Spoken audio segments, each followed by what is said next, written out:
Salve família! Esqueça tudo o que você sabe sobre clandestinidade. Este aqui não é o Tony Soprano, é Manuel Charlin, o patriarca que mandava no submundo da Galícia. Chamado de Dom Corleone por sua mente fria e autoritária, ele fez do próprio sobrenome um símbolo de poder e medo. Ele foi de pescador humilde a grande chefão, cruzando a temida linha vermelha, que a maioria não ousava pisar. Mas o que acontece quando a justiça decide atacar não apenas o líder, mas todo o clã? Fique ligado, porque você está prestes a descobrir a história da máfia familiar que abalou a Europa e seu destino final, que foi tão chocante quanto sua vida. Bora pro vídeo.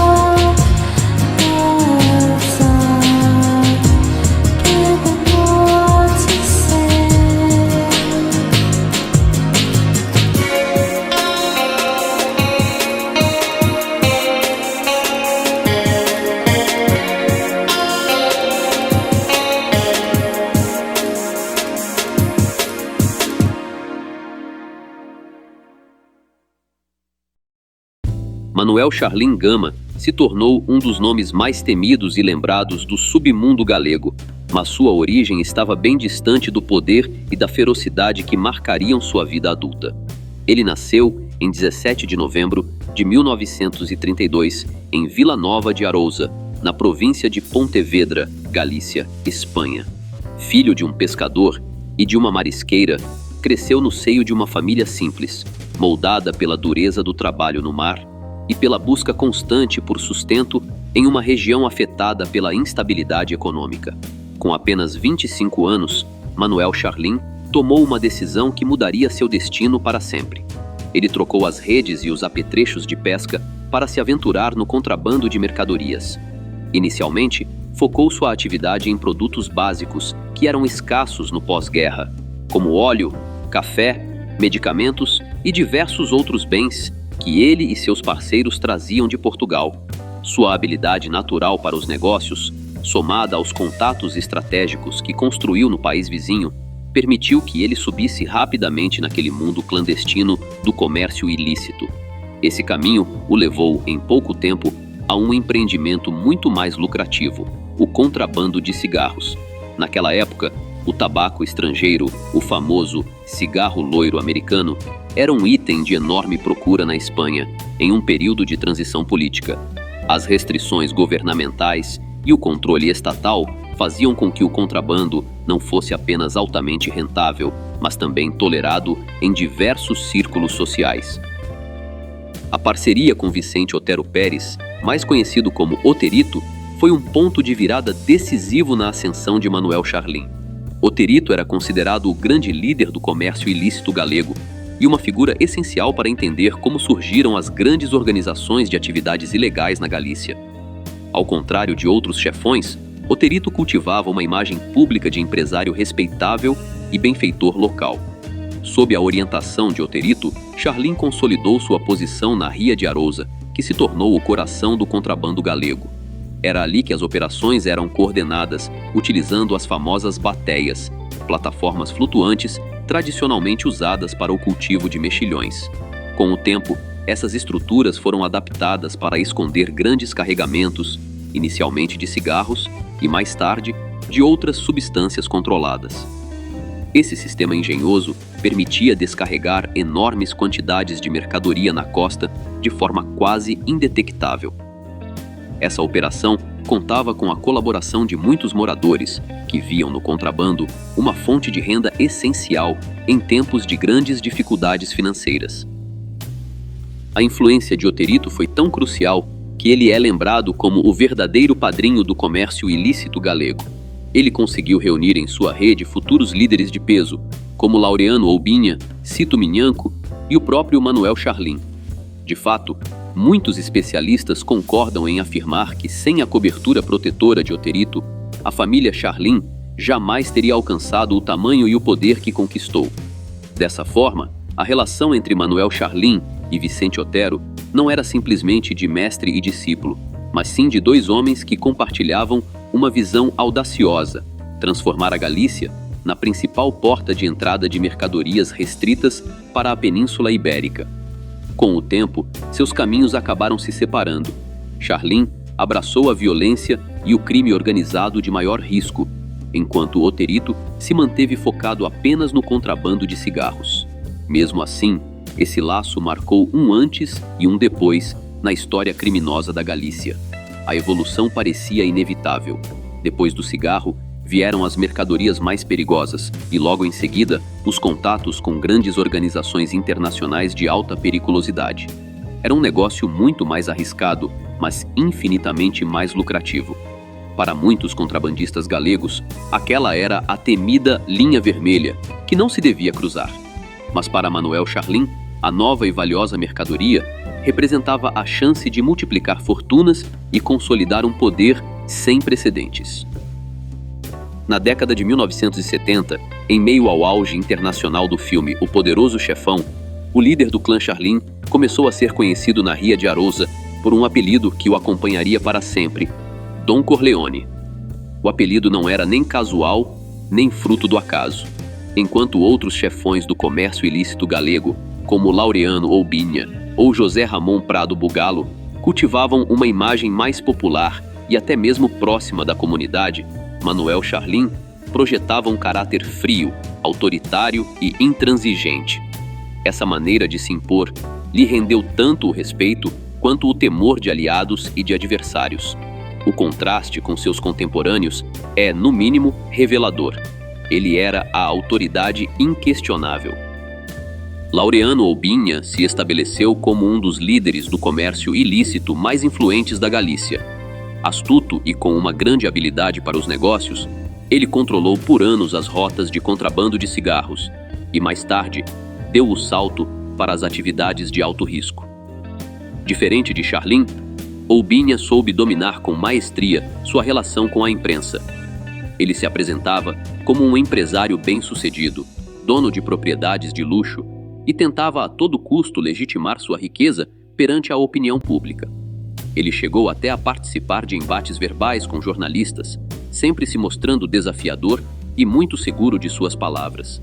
Seu estilo era mais calculista, menos brutal que o de Charlin, embora suas ações também o tenham colocado na linha de frente das grandes investigações judiciais durante as décadas de 80 e 90.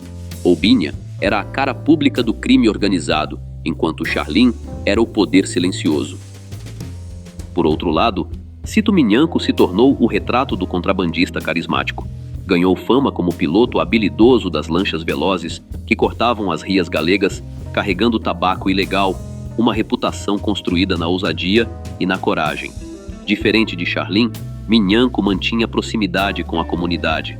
Estava sempre em bares, apoiava times locais e alimentava a imagem de amigo do povo. Enquanto Albinha e Minhanco buscavam aparecer como empresários acessíveis, Charlin cultivou a figura de um patriarca temido, alguém que exercia sua autoridade sem hesitar. A trajetória dele, ao contrário dos seus contemporâneos, rapidamente ficou marcada por episódios violentos. Ajustes de contas e situações de força consolidaram sua fama.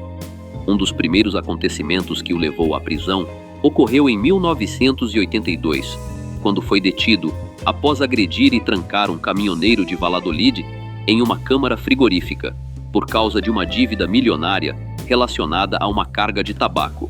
O episódio, duro e impactante, deixou claro como Charlin resolvia seus problemas e reforçou sua imagem de líder implacável.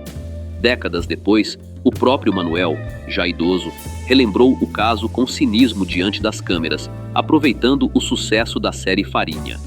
Entre risadas, soltou: "Levaram pancada até no documento de identidade." A frase não apenas mostrava seu tom desafiador, como também a forma com que transformou sua própria história em parte da lenda sombria do crime organizado na Galícia.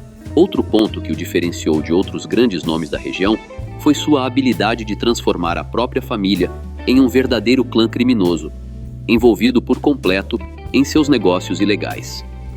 Enquanto outros contrabandistas confiavam em parceiros externos, Charlin apostou na lealdade de sangue.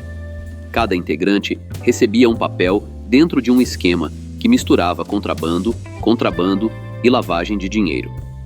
A dimensão dessa estrutura ficou evidente quando, em um mesmo processo judicial, não apenas o patriarca, mas também sua companheira, seus filhos e parte da geração seguinte acabaram no banco dos réus, todos acusados de participar do esquema de lavagem de capital. Essa organização familiar, montada com precisão, dava ao grupo uma vantagem decisiva. Mesmo que Manuel Charlin ou algum de seus herdeiros fosse preso, o negócio continuava funcionando graças ao restante do clã. Assim, ao longo dos anos, as operações seguiram ativas, apesar dos longos períodos em que ele e seus descendentes passaram atrás das grades. Sua prisão mais notória ocorreu no âmbito da Operação Nécora, deflagrada em 1990 sob a direção do juiz Baltazar Garzón. Esta foi considerada a primeira grande ofensiva judicial contra as organizações de alto risco da Galícia. Aquele operativo histórico desmantelou as principais estruturas criminosas da Ria de Arousa e levou à prisão os grandes chefões da época.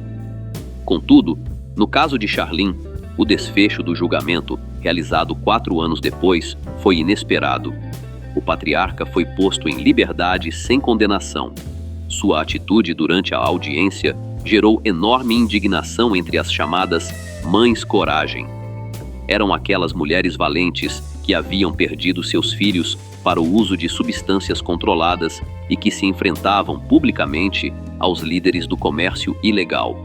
Manuel Charlin compareceu ao tribunal se apresentando como um homem simples, sem estudos, sem autoridade sequer dentro da própria família e totalmente desvinculado de qualquer ação ilícita. Durante o julgamento, ele chegou a afirmar com ironia: "Tiveram que me colocar na cadeia para dizer: este é o chefe, este é o dono, este é o clã. Mas clã de quê, se eu não sou nem o chefe da minha família?" Além disso, tentou justificar as escutas telefônicas em que falava com contatos internacionais sobre atum branco e atum preto, alegando que não se tratavam de códigos para se referir às mercadorias restritas, mas sim de produtos de sua fábrica de conservas. A sensação de ter escapado ileso daquela gigantesca causa não durou nenhuma semana para Manuel Charlin. Apenas 6 dias após ser colocado em liberdade, ele foi detido novamente. Desta vez, a causa era o brutal homicídio de Manuel Baú, conhecido como El Crânio. Ele era um ex-membro de um clã rival que havia se arrependido e decidido colaborar com a justiça, denunciando a família Charlin. O crime aconteceu dentro da própria casa dele, em Cambados. Na manhã de 12 de setembro de 1994, 4 executores colombianos invadiram o imóvel de Paulo e o atingiram repetidas vezes, sem qualquer chance de defesa. Ao lado dele, sua esposa, Carmen Carvalho Jueguen, ficou gravemente ferida. Ela sobreviveu, mas ficou para sempre dependente de uma cadeira de rodas. A queda de Paulo Trigo foi um marco trágico. Escancarou a brutalidade com que os grupos da região protegiam sua lei do silêncio e representou um ponto de virada. A partir dali, a opinião pública passou a enxergar a Galícia como um território marcado pela intimidação e pela violência dos bastidores. O episódio também reforçou o risco enfrentado por quem ousava romper esse pacto de silêncio, um preço que Paulo pagou com a própria vida. Apenas um ano depois, em 1995, o juiz Garzón determinou novamente a prisão de Manuel Charlin, desta vez acusado de coordenar o envio marítimo de 600 quilos de cocaína da Colômbia até a costa galega. Pelo caso, recebeu uma pena de 20 anos de prisão, um dos maiores golpes na sua trajetória criminal. Enquanto cumpria a pena, a justiça mirou diretamente no patrimônio acumulado pelo clã. Em uma nova sentença, Manuel Charlin foi condenado a 15 anos de prisão e ao pagamento de uma multa de quase 3 milhões de euros por lavagem de dinheiro e fraude fiscal. Naquele momento, a pressão judicial parecia destinada a desmontar não apenas a liderança do chefe do grupo, mas também toda a estrutura financeira que sustentava sua família. No entanto, a aplicação de uma regra do Tribunal Constitucional que permitia unificar condenações quando um réu somava várias penas, acabou favorecendo sua liberação antecipada. Em 2010, depois de cumprir longos períodos atrás das grades, Manuel Charlin deixou a prisão aos 78 anos. Sua libertação expôs novamente a relação complexa entre a justiça e o crime organizado na Galícia, uma disputa constante em que figuras influentes sempre pareciam encontrar brechas legais para escapar das consequências completas dos seus atos.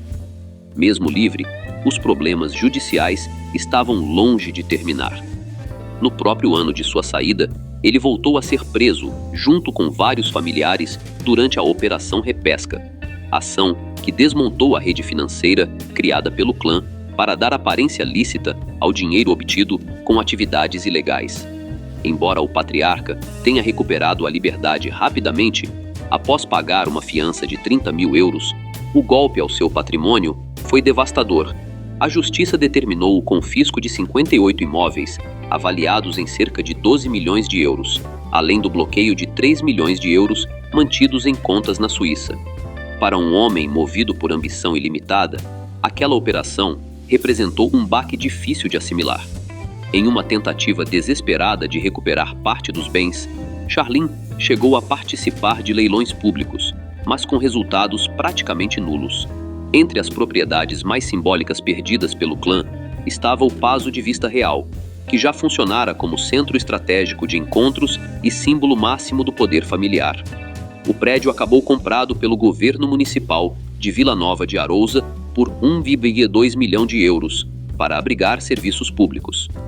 Após ser solto, Manuel Charlin tentou adotar a imagem de um homem aposentado. Não era incomum vê-lo circulando pelos bares da região, taça na mão, afirmando que agora levava uma vida sossegada, sustentado por uma pensão de aproximadamente 2 mil euros por mês. Mas a tranquilidade que ele tentava transmitir era constantemente quebrada por situações suspeitas que contradiziam qualquer noção de aposentadoria definitiva do mundo clandestino. Em 2011, um novo escândalo voltou a colocar Manuel Charlin no centro das manchetes. Uma jovem de 17 anos, que vivia em um centro de acolhimento em Vila Garcia, conseguiu fugir e acabou sendo localizada pelo patriarca em um parque da cidade. De acordo com a denúncia, Charlin a levou até um apartamento onde ela permaneceu por 2 dias, período em que teria recebido presentes antes de conseguir escapar.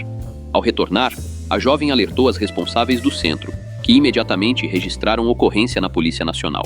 O veterano contrabandista, então com 79 anos, foi detido na mesma hora e passou a noite na delegacia. No dia seguinte, prestou depoimento ao juiz, que decidiu deixá-lo em liberdade sob investigação, enquanto o caso seguia em apuração. Anos depois, em abril de 2018, Manuel Charlin e um de seus filhos foram violentamente atacados dentro do próprio chalé. O episódio, que vizinhos atribuíram a um possível acerto de contas, mostrou que antigas rivalidades e dívidas do submundo continuavam rondando o clã. Por isso, poucos na região da Ria de Arousa se surpreenderam quando o nome de Charlin voltou às manchetes durante a Operação Barranca Bermeja, investigação que novamente o conectava a atividades ilegais. Para agentes especializados no combate ao contrabando, a avaliação era direta.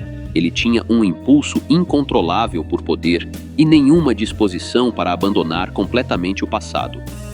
Mesmo com idade avançada, tudo indicava que Charlin jamais se afastaria de vez do mundo clandestino. Ao longo de toda essa trajetória, sua esposa Josefa, conhecida como Chefa, esteve ao seu lado.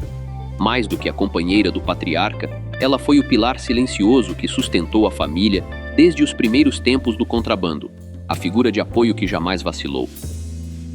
Enquanto ele impunha disciplina com severidade e projetava autoridade para o exterior, Josefa mantinha a coesão interna do clã. Seu papel não se limitava ao lar.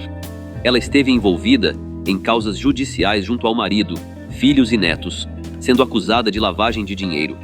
Ela era, em essência, parte ativa da máquina financeira e da engrenagem familiar que permitia ao negócio sobreviver mesmo nos longos períodos em que o patriarca estava atrás das grades. Ao contrário de Manuel, Josefa jamais buscou destaque ou notoriedade. Sua força residia na discrição e na lealdade absoluta à sua família. Era ela a responsável por manter o cotidiano, unir os filhos e oferecer uma imagem de normalidade em meio a um ambiente marcado pela violência, pelos tribunais e pelas manchetes. Em fevereiro de 2012, Josefa faleceu. Sua queda representou um golpe devastador na vida de Manuel Charlin. Ele ficou sem a mulher que havia compartilhado com ele não apenas a intimidade da vida familiar, mas também a carga e o peso de um império criminoso forjado a dois. Vizinhos e pessoas próximas reconheceram que, após a perda da esposa, o patriarca se mostrou mais frágil e apagado, como se o clã tivesse perdido parte de seu esteio mais íntimo. Josefa representou o rosto discreto dos Charlines, a mulher que, sem levantar a voz, ajudou a consolidar um clã que se tornou símbolo de poder, silêncio e ambição na Ria de Arousa. Manuel Charlin Gama faleceu na tarde de 31 de dezembro de 2021 em sua casa, em Vila Nova de Arousa, após sofrer uma queda doméstica, da qual não conseguiu se recuperar. Embora os serviços de emergência tenham sido acionados, não foi possível salvar sua vida. O cenário do ocorrido foi o entorno imediato de sua residência, onde uma vizinha o encontrou caído. Segundo a reconstituição oficial, ele tropeçou no trilho do portão de sua casa, sofrendo um forte golpe na cabeça, o que desencadeou sua queda.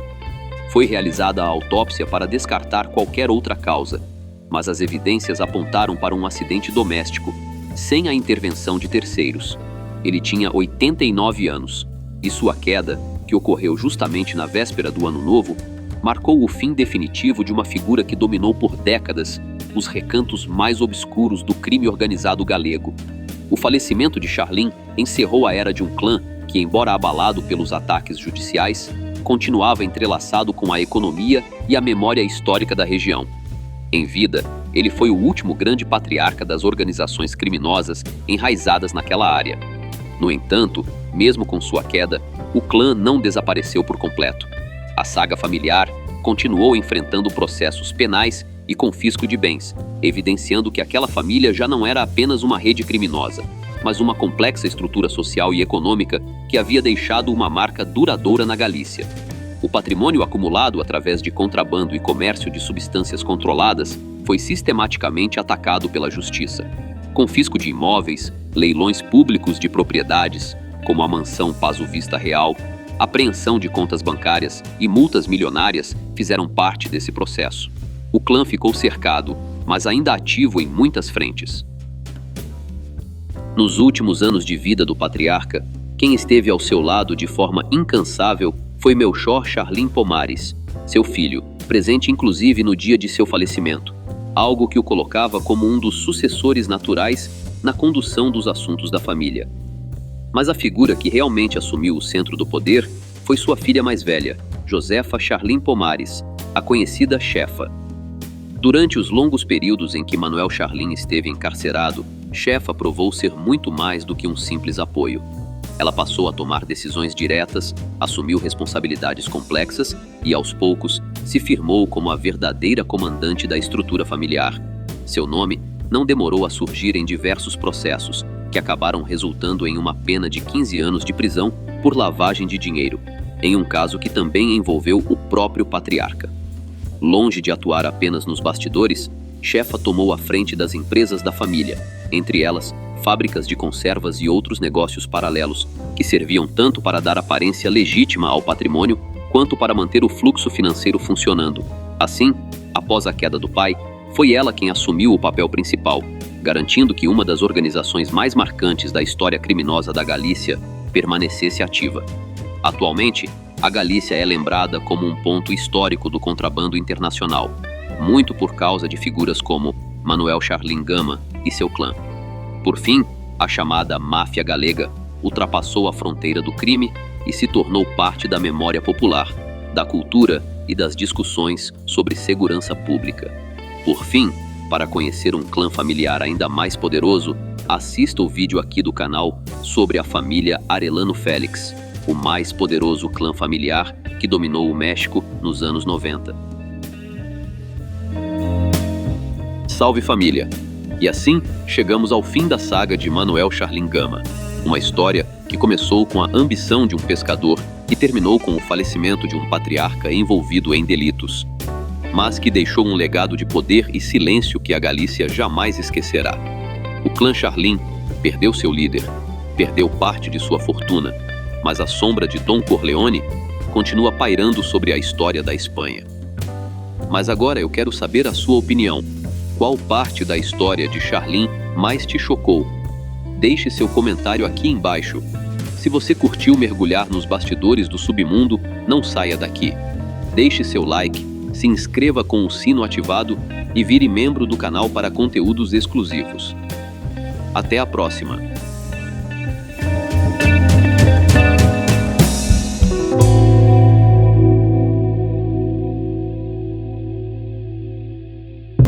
Galera, rapidinho, se vocês curtem o conteúdo aqui do canal e querem dar aquela força sem gastar nada a mais por isso, prestem atenção nessa dica.